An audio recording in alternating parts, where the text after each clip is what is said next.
اسی دوران Sabreen sorry corporation کے صدر کے دفتر میں قدم رکھ رہی تھی۔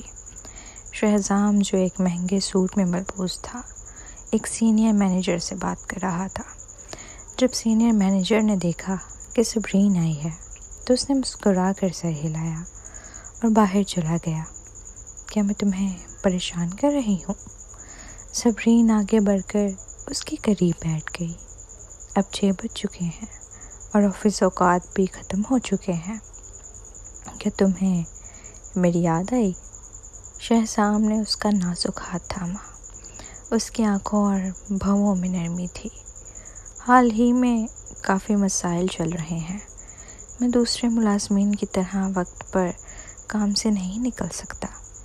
مجھے تمہاری زیادہ یاد نہیں آئی کیونکہ میں تمہیں ہر روز دیکھتی ہوں۔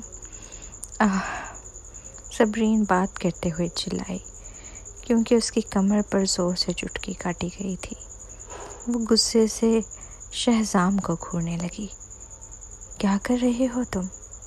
تم نے کہا کہ تمہیں میری یاد نہیں آئی۔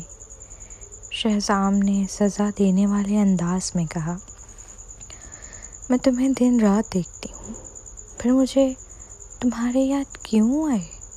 صبرین نے منہ بناتے ہوئے کہا۔ وہ تو عملاً سوری خاندان کے محل میں رہ چکی تھی۔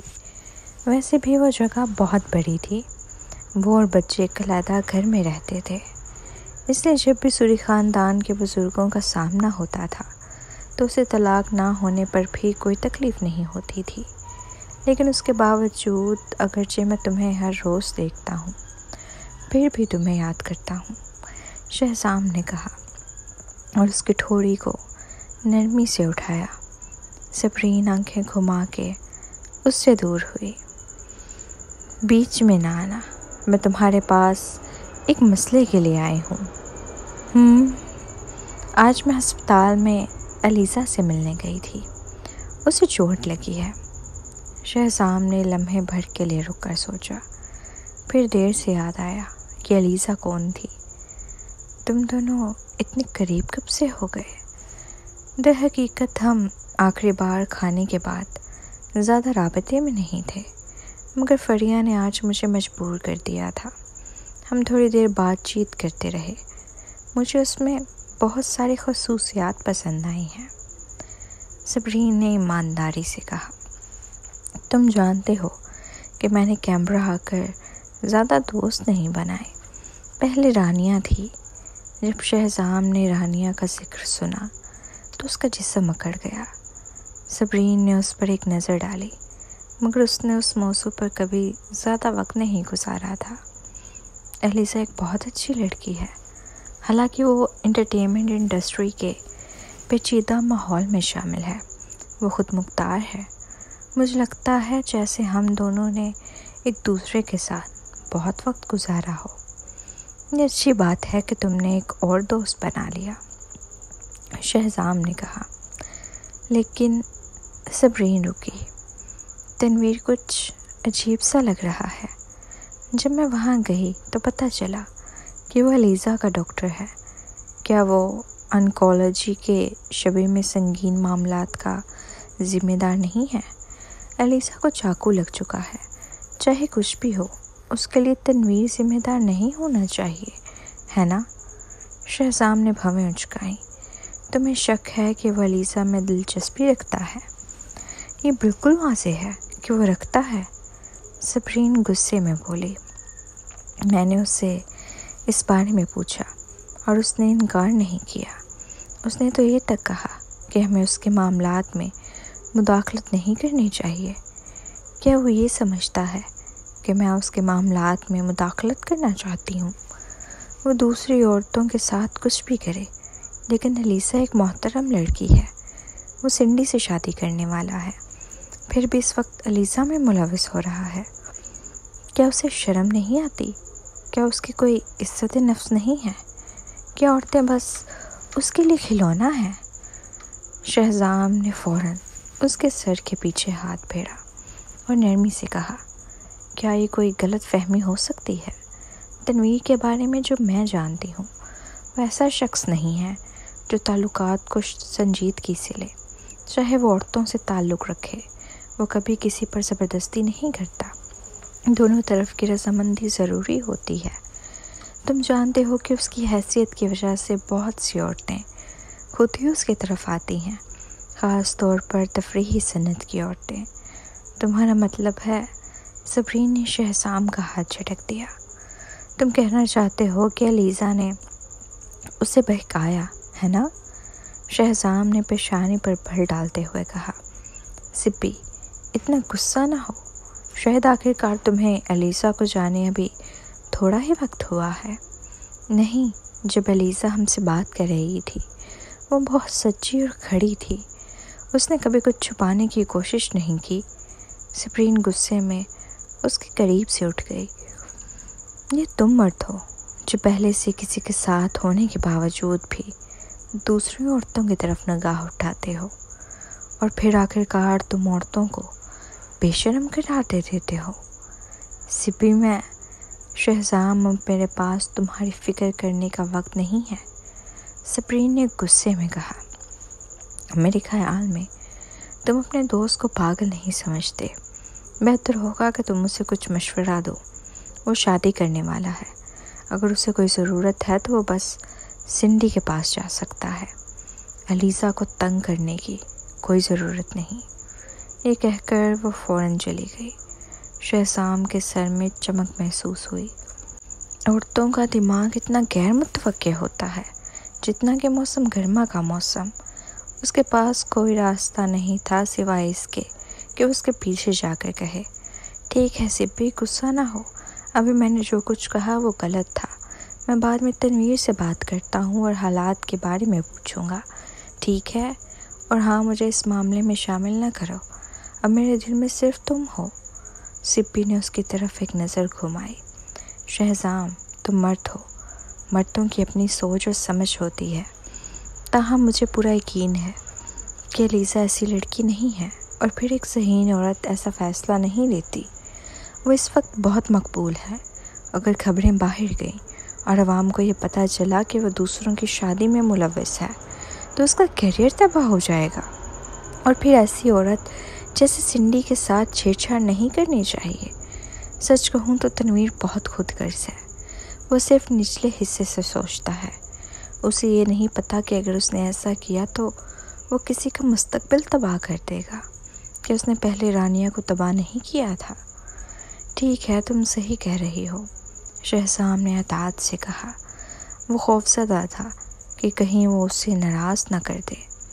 اب میں جا رہی ہوں، واپس نہ آنا تب تک جب تک تم اسے قائل نہ کر لو، صبرین نے کہا، اور اپنا بیگ اٹھایا اور چل دی۔ شہزام نے اس کے پیچھے دیکھا اور افسوس سے ہنس دیا۔ تاہم اگر جو کچھ اس نے کہا وہ سچ ہے تو تنویر کا رویہ واقعی بہت زیادہ تھا۔ اپنا کام مکمل کرنے کے بعد شہزام فوراً ہسپتال روانہ ہوا۔ اتنی رات گئے تم ابھی بھی کال پر ہو؟ شہزام نے دفتر میں داخل ہوتے ہوئے تنویر کو سفید کوٹ میں دیکھ کر حیرانی سے کہا۔ تنویر دوسرے ڈاکٹروں سے مختلف تھا، نہ صرف وہ لغاری کارپوریشن کا سب سے کم عمر سربراہ تھا، بلکہ اس کی طبی مہارت دنیا بھر میں سے بہترین تھی۔ دنیا بھر کے کئی مریض اس سے اپنا علاج کے لیے بڑی رقم دینے کے لیے تیار تھے، لیکن اس کے تجربے کو دیکھتے ہوئے اگر رات کے وقت سرجری نہ ہو یا ایمرجنسی مریض نہ ہو تو اسے رات کی شفٹ پر ہونے کی ضرورت نہیں تھی۔ کیا صبرین نے تمہیں بھیجا ہے؟ تنویر نے اپنی آنکھیں اٹھا کر کہا۔ اس کی اینک کے پیچھے اس کی سرد و صاف آنکھیں انتہائی تیز تھیں۔ شہزام نے کرسی نکالی اور بیٹھتے ہوئے تنویر کو عجیب انداز میں دیکھا۔ جب صبرین نے مجھے اس بارے میں بتایا تھا تو میں نے اسے سنجیدگی سے نہیں لیا تھا، تاہم اب صورتحال دیکھ کر مجھے واقعی تم سے پوچھنا پڑا، تمہارا کیا مسئلہ ہے؟ شہزام کو اچانک یاد آیا کہ پرسوں رات جب وہ پول کھیل رہے تھے تنویر بہت خراب مزاج میں نظر آیا تھا۔ زارون نے تنویر سے طویل بات کی تھی، لیکن تنویر کا چہرہ پھر بھی انتہائی برا تھا۔ میں صرف یہ سوچتا ہوں کہ وہ کافی دلچسپ ہے۔ تنویر نے اپنی شرٹ کے کالر کو کھولتے ہوئے مسکرا کر کہا۔ کیا وہ تمہارے ساتھ کسی مبہم تعلق میں ہے یا پھر اس نے تم سے کوئی وعدہ کیا ہے؟ شہزام نے سوال کیا۔ وہ حیران تھا۔ نہیں۔ ایک لمحے کی خاموشی کے بعد تنویر نے انکار کیا۔ شہزام حیران ہوا۔ یہ تمہارا انداز نہیں ہے تنویر، تم کبھی بھی عورتوں پر زبردستی نہیں کرتے۔ میں نے کبھی بھی اس پر زبردستی نہیں کی۔ تنویر نے کندھے اچکائے۔ میں ابھی بھی اسے حاصل کرنے کی کوشش کر رہا ہوں۔ حاصل کرنے کی کوشش؟ شہزام نے تنگ آ کر کہا۔ براہ کرم صاف کوئی سے کہو، تم پہلے ہی شادی کے قریب ہو، اب تمہیں عورتوں کو حاصل کرنے کا حق نہیں ہے۔ تنویر، میں جانتا ہوں کہ تم سنڈی سے محبت میں نہیں شادی کر رہے ہو، لیکن شادی ہوتی ہے۔ ظاہر ہے امیر مردوں کا کچھ عورتوں کے ساتھ تعلق رہنا معمولی بات ہے، چاہے وہ شادی شدہ ہو، لیکن تمہیں ایسی عورت ڈھونڈنی چاہیے جو اس چیز کو قبول کر سکے۔ یہ کہ علیزہ فری اور سپی کے ساتھ اچھی دوست ہے، اس کا مطلب ہے کہ تینوں کے مزاج میں مشابہت ہے اور وہ ایک ہی نوعیت کی خواتین ہیں۔ وہ کھیلنے کے لیے نہیں ہیں، وہ کسی اثر و رسوخ والے مرد کے پیچھے نہیں دوڑتی، کیونکہ ان کے پاس روحانی دولت ہے۔ وہ زیادہ تر اپنے آپ پر انحصار کرتی ہیں۔ مجھے پتہ ہے۔ تنویر نے اپنے ہاتھ میں پینسل گھمائی۔ اس نے وہ سب سمجھ لیا جو شہزام نے کہا، خاص طور پر جب علیزہ نے اسے کئی بار رد کر دیا تھا۔ جب اس نے رانیہ کو مد نظر رکھا تو اسے بھی یہی لگا کہ اسے علیزہ سے دور رہنا چاہیے، لیکن کبھی کبھار لوگ اتنے عجیب ہوتے ہیں۔ تنویر کو یہ سمجھ میں نہیں آ رہا تھا کہ وہ صبح اچانک اس کے گھر کیوں گیا۔ وہ صرف یہ جانتا تھا کہ جب اس نے علیزہ کو جاوید کو اس حالت میں پیٹتے دیکھا تو اس نے یہ نہیں سوچا کہ وہ دوگلی ہے، اس کے بجائے اسے ایک عجیب سی تعریف کا احساس ہوا۔ تنویر کو وہ شکایت کرنے والی عورتیں پسند نہیں آئیں جو کمزور ہونے کا بہانہ کرتی ہیں۔ جب علیزہ نے چھری پکڑ کر اپنی پیٹھ میں چھڑا گھونپا تو ایسا محسوس ہوا جیسے اس نے ابھی اس لمحے میں خود کو چھڑا گھونپ لیا ہو۔ وہ واضح طور پر ایسی چال باز عورت تھی اور تنویر کو چال باز عورتوں سے نفرت تھی۔ پھر بھی علیزہ ایک استثناء تھی۔ پہلے پہل تنویر نے اسے اس کی آنکھوں کی وجہ سے چوم لیا تھا، بعد میں وہ اس شخصیت سے متاثر ہوا۔ نہیں، تم واقعی اس سے محبت کرتے ہو؟ شہزام نے اچانک ایک عجیب نظر سے تنویر کو دیکھا۔ جب اس نے خاموشی اختیار کی۔ محبت؟ تنویر حیران ہوا۔ وہ جو پینسل گھما رہا تھا وہ میز پر گر گئی۔ اس نے ہنستے ہوئے کہا، اگر تم بیڈ میں محبت کی بات کر رہے ہو تو ہاں، میں نے وہ تجربہ کیا ہے، لیکن بیڈ کے باہر محبت؟ تنویر کچھ لمحے کے لیے غمگین ہو گیا۔ اسے وہ وقت یاد آیا جب اس نے رانیہ کے ساتھ نکاح کیا تھا اور اس کے ساتھ تعلق میں تھا، وہ پہلا تجربہ۔ شہزام، مجھے نہیں پتا، تنویر نے نرم آواز میں کہا۔ مجھے بس ایسا لگتا ہے کہ مجھے یہ عورت حاصل کرنی ہی ہے۔ تم نے کبھی ایسا نہیں سوچا کہ تمہیں کسی عورت کی ضرورت ہو؟ تمہارے لیے مجبوری کا لفظ لغت میں نہیں ہے۔ شہزام نے اٹھ کر تنویر کے کندھے پر ہاتھ مارا۔ تنویر، تم واقعی سنڈی سے محبت نہیں کرتے۔ تمہیں اس سے شادی کرنے کی کوئی ضرورت نہیں ہے۔ اگر تمہیں شادی کرنی ہے تو کم از کم ایسی عورت تلاش کرو جو تمہیں ہر دن دیکھ کر نفرت نہ کرے، اور اگر تم علیزہ کو حاصل کرنا چاہتے ہو تو تمہیں اپنی منگنی منسوخ کرنی پڑے گی، ورنہ اگر تم درخت کو زبردستی کھینچنے کی کوشش کرو گے تو تم صرف درخت توڑ دو گے۔ کہ تمہیں لگتا ہے کہ میرے والدین مجھے سنڈی سے میری شادی منسوخ کرنے دیں گے؟ یہاں تک کہ دعوت نامے بھی چھپ چکے ہیں۔ تنویر نے بے پرواہ ہو کر کہا، تو پھر علیزہ سے دور رہو۔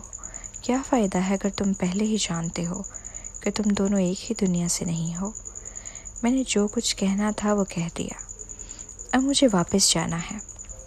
شہزام نے دروازہ کھولا۔ تنویر اچانک بولا، جب تم نے سپی کے ساتھ تعلقات شروع کیے تھے، کہ تم نے کبھی یہ نہیں سوچا کہ تم دونوں ایک ہی دنیا سے نہیں ہو؟ لیکن پھر بھی تم نے ایسا کیا۔ شہزام حیران ہوا۔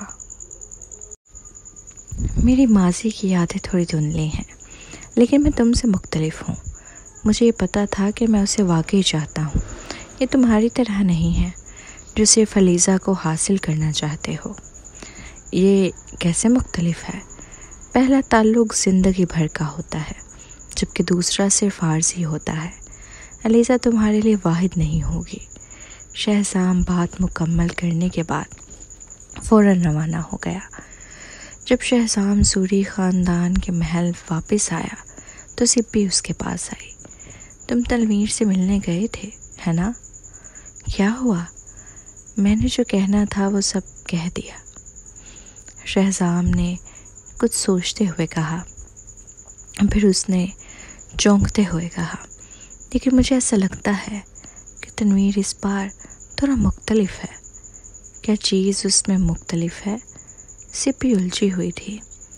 شاید وہ واقعی علیزہ سے محبت کرتا ہے، شہزام نے کہا۔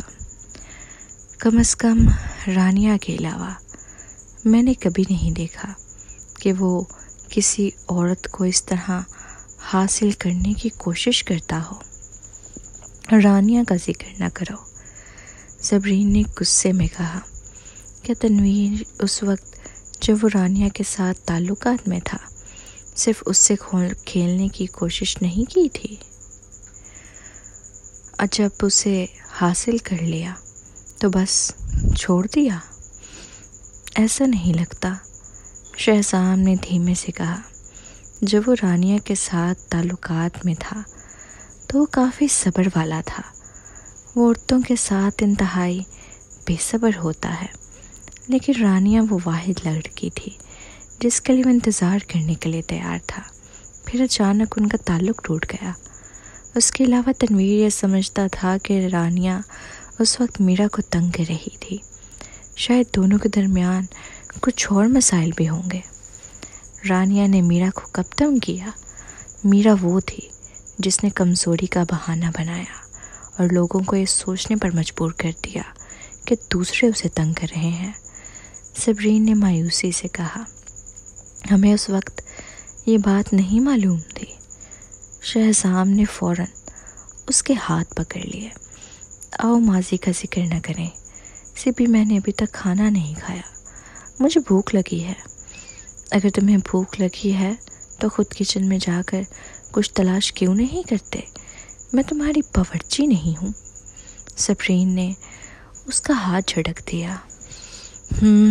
میرا کا ذکر کر کے مجھے کافی وقت ہو چکا ہے، میں اسے نہیں چھوڑوں گی، میں اسے آہستہ آہستہ سبق سکھاؤں گی۔ اس نے شہزام کو نظر انداز کیا اور بات کرتے ہوئے چلی گئی۔ محفین اور محرام آ کر محض تماشا دیکھ رہے تھے۔ ڈیڈی، کیا آپ نے دوبارہ ممی کو ناراض کر دیا؟ شہزام نے ایک لمبی آہ بھری۔ میلبورن، ایک طیارہ جو غیر ملکی تھا، میلبورن ایئرپورٹ پر اترا۔ 10 منٹ سے زیادہ انتظار کرنے کے بعد مبین نے دیکھا کہ ٹائٹس شہرین کے گرد چکر لگا رہا تھا، جیسے وہ دونوں ایک ساتھ چل رہے ہوں۔ دونوں کے درمیان 20 سال سے زیادہ کا شادی کا رشتہ تھا، پھر بھی وہ ایک جوڑے کی طرح نظر آ رہے تھے، خاص طور پر اس کے والد جو ہر لمحے اس کی ماں کے ساتھ رہنے کی آرزو رکھتے تھے۔ آبش پیچھے چل رہی تھی۔ وہ ایک شہزادی کی طرح تھی جس کے ساتھ چند باڈی گارڈز چل رہے تھے اور سامان لے کر آ رہی تھی۔ ڈیڈ، ماما، سسٹر، مبین آگے بڑھا۔ مبین، آبش نے میٹھے انداز میں مسکرا کر کہا، تم پہلے کیوں واپس آ گئے؟ تم ہمارے لیے نہیں رکے؟ اگر میں ماما کے ساتھ زیادہ وقت گزارنا نہیں چاہتی تو میں تمہارے ساتھ واپس آ جاتی۔ میں پہلے واپس آیا تاکہ انکل جعفر اور آنٹی صالحہ کو جیل سے نکال سکوں۔ مبین نے مسکرا کر شہرین کی طرف دیکھا۔ ماما، میں آپ کو انکل جعفر اور آنٹی صالحہ سے ملواتا ہوں۔ وہ آپ کو لینے کے لیے آنا چاہتے تھے، لیکن میں نے انہیں ولا میں انتظار کرنے کو کہا۔ ٹھیک ہے، شہرین نے سر ہلایا۔ وہ تھوڑا جذباتی محسوس ہو رہی تھی۔ 10 سال سے زیادہ یادیں کھو چکنے کے بعد وہ آخرکار اپنے وطن واپس آئی تھی۔ راستے میں مبین نے گاڑی شہر کے مرکز کی طرف چلائی۔ شہرین کھڑکی سے باہر دیکھ رہی تھی، جبکہ آبش اسے میلبورن کی جگہوں کے نام بتا رہی تھی۔ شہرین کچھ دیر کے لیے دیکھتی رہی اور پھر اچانک کہا، مجھے لگتا ہے یہ جگہ مجھے بہت واقف سی لگتی ہے۔ ٹائٹس اپنی محبوبہ بیوی کو گلے لگاتے ہوئے بولا، کیا تمہیں کچھ یاد آ رہا ہے؟ مجھے کچھ یاد آ رہا ہے، خاص طور پر وہ اسکول جس کے قریب ہم ابھی گزرے۔ کیا میں نے وہاں پڑھائی کی تھی؟ شہرین نے اچانک سوال کیا۔ آبش کے دل میں ایک دھڑکن سی آئی۔ مجھے نہیں معلوم ماما، آپ بہت جلدی چلی گئی تھیں۔ نانی نے مجھے اس بارے میں کبھی نہیں بتایا۔ اوہ، شہرین نے تھوڑا پچھتاوا محسوس کرتے ہوئے کہا، میں چاہتی ہوں کہ ان دنوں میں میلبورن میں تھوڑی سیر کروں، جیسے وہ جگہ جہاں میں نے پڑھائی کی تھی اور وہ گھر جہاں میں رہتی تھی۔ شاید یہ میری یادوں کو واپس لانے میں مدد دے۔ کیا پچھلی یادیں اتنی ضروری ہیں؟ کیا ہم نے آبش کو پہلے ہی نہیں ڈھونڈ لیا؟ ٹائٹس نے اچانک کہا، کیونکہ وہ غیر آرام دہ محسوس کر رہا تھا۔ شہرین نے غصے سے اس کی طرف دیکھا۔ تم کیا کہہ رہے ہو؟ کیسے وہ یادیں ضروری نہیں ہو سکتی؟ میں نے 20 سال سے زیادہ کی یادیں کھو دی ہیں۔ میری یادیں زندگی خالی ہے، کون یہ برداشت کر سکتا ہے؟ مبین نے مسکرا کر کہا، ماما، بابا کو ڈر ہے کہ آپ اپنے پچھلے تعلقات یاد کر لو گی۔ وہ جیلسی میں ہے۔ تمہاری زبان، تمہیں کیا لگتا ہے کہ میں اب بھی اس تعلقات کی پرواہ کرتی ہوں؟ کیا تم ابھی تک مجھے نہیں سمجھ پائے؟ شہرین نے اپنے شوہر کے بازو کو خاموشی سے پکڑ کر کہا، میں نے یہ بخوبی یاد رکھا ہے کہ تم نے ان 30 سالوں میں مجھے کتنی محبت دی ہے۔ تبھی ٹائٹس کا چہرہ تھوڑا سا نرم ہوا۔ اس نے شہرین کے کان میں سرگوشی کی، جب ہم واپس جائیں تو کہنا تم مجھ سے محبت کرتی ہو۔ شہرین نے بس خاموشی سے جواب دیا۔ اسے واقعی یہ برا آدمی اتنی بچگانہ حرکتیں کرتے ہوئے برداشت نہیں ہو رہا تھا۔ مبین نے انہیں نظر انداز کرنے کا دکھاوا کیا۔ بہرحال وہ پہلے ہی اس کا عادی ہو چکا تھا۔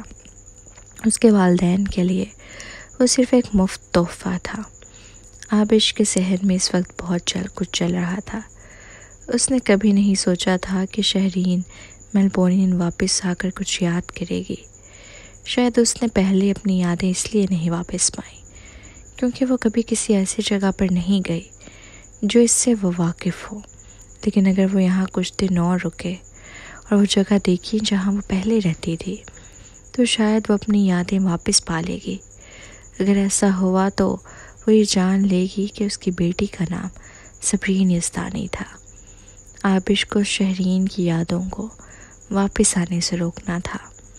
وہ یہ کیسے کرے گی؟ جلد ہی وہ ولا پہنچے۔ جعفر اور صالحہ کافی دیر سے دروازے پر انتظار کر رہے تھے۔ گاڑی رکنے کے بعد مضبوط اور طاقتور ٹائٹس سب سے پہلے نیچے اترے۔ اس کے بعد ایک دلکش اور خوبصورت عورت۔ اس عورت نے اپنی خوبصورتی کا خوب خیال رکھا تھا۔ وہ 30 سے زیادہ کی نہیں لگ رہی تھی۔ جعفر نے کچھ دیر تک اسے گھورا اور اس کی آنکھوں میں نمی آ گئی۔ شہری، وہ روتے ہوئے اس کی طرف بڑھا، لیکن ٹائٹس نے اسے روک لیا۔ بابا یہ انکل اور آنٹی ہیں۔ مبین نے اپنے والد کو روکا تاکہ وہ اتنے جیلس نہ ہوں۔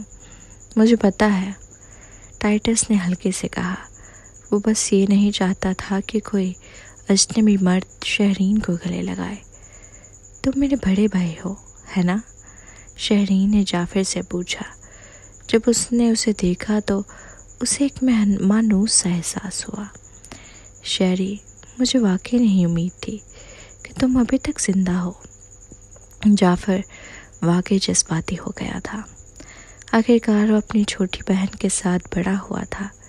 شہرین کے جانے کے بعد وہ آہستہ آہستہ لالچ میں آ گیا تھا۔ شہری، میں تمہاری بہن ہوں، تم ویسی ہی جوان اور خوبصورت ہو جیسی پہلے تھی۔ صالحہ نے جذباتی ہو کر کہا، تم اپنے بھائی اور مجھ سے بالکل مختلف ہو۔ ہم دونوں اتنے بوڑھے ہو چکے ہیں کہ ہم جیسے 60 کے لگتے ہیں۔ آنٹی، آپ دونوں نے تو جیل میں بہت تکلیف اٹھائی ہوگی، آبش نے فوراً کہا، تاکہ شہرین کو یاد دلائے کہ اس کے بھائی اور بھابھی یوں نظر آ رہے ہیں کیونکہ سپرین کی وجہ سے۔ جعفر نے جب سنا کہ آبش نے صالحہ کو آنٹی کہا تو وہ چونکا، مگر خوش قسمتی سے صالحہ فوراً جواب دیتے ہوئی بولی، چلیں ہم اس بارے میں بات نہ کریں، اندر آ جائیں۔ جعفر، صالحہ، شکریہ کہ آپ نے اتنے سالوں تک ماما، بابا اور آبش کا خیال رکھا۔ شہرین نے شکر گزار ہو کر کہا، آپ نے اس کی بہت اچھے طریقے سے پرورش کی ہے۔ جعفر خاموش رہا، لیکن صالحہ نے معذرت کے ساتھ کہا، ایسی بات نہ کہو، یہ ہماری غلطی تھی کہ وہ وقت پر آبش کو اغواکاروں سے نہیں بچا پائے۔ خوش قسمتی سے ہم نے ہمت نہ ہاری اور اسے واپس لے آئے، اور پھر میں واقعی معذرت خواہ ہوں شہری۔ ویسے کارپوریشن جو تم نے اس وقت بنائی تھی وہ دراصل آبش کو دینی تھی، لیکن میری بیٹی بہت سنگ دل تھی اور اس نے ساری جائیداد لے لی۔ میں اب اور کچھ مت کہو، میں تمہیں الزام نہیں دیتی۔ شہرین نے ٹھنڈی نظروں سے اسے روکا، اگرچہ مجھے اس جائیداد کی پرواہ نہیں، کچھ لوگوں کو ان کے کیے کی سزا ضرور ملنی چاہیے۔ جعفر ہکلاتے ہوئے بولا، شہری، وہ ابھی بھی میرا خون ہے، تم اسے سبق سکھا سکتی ہو مگر اس کی زندگی بچا لو، ٹھیک ہے؟ اسے جینے دو۔ تم بہت نرم دل ہو، شہرین نے آ بھری۔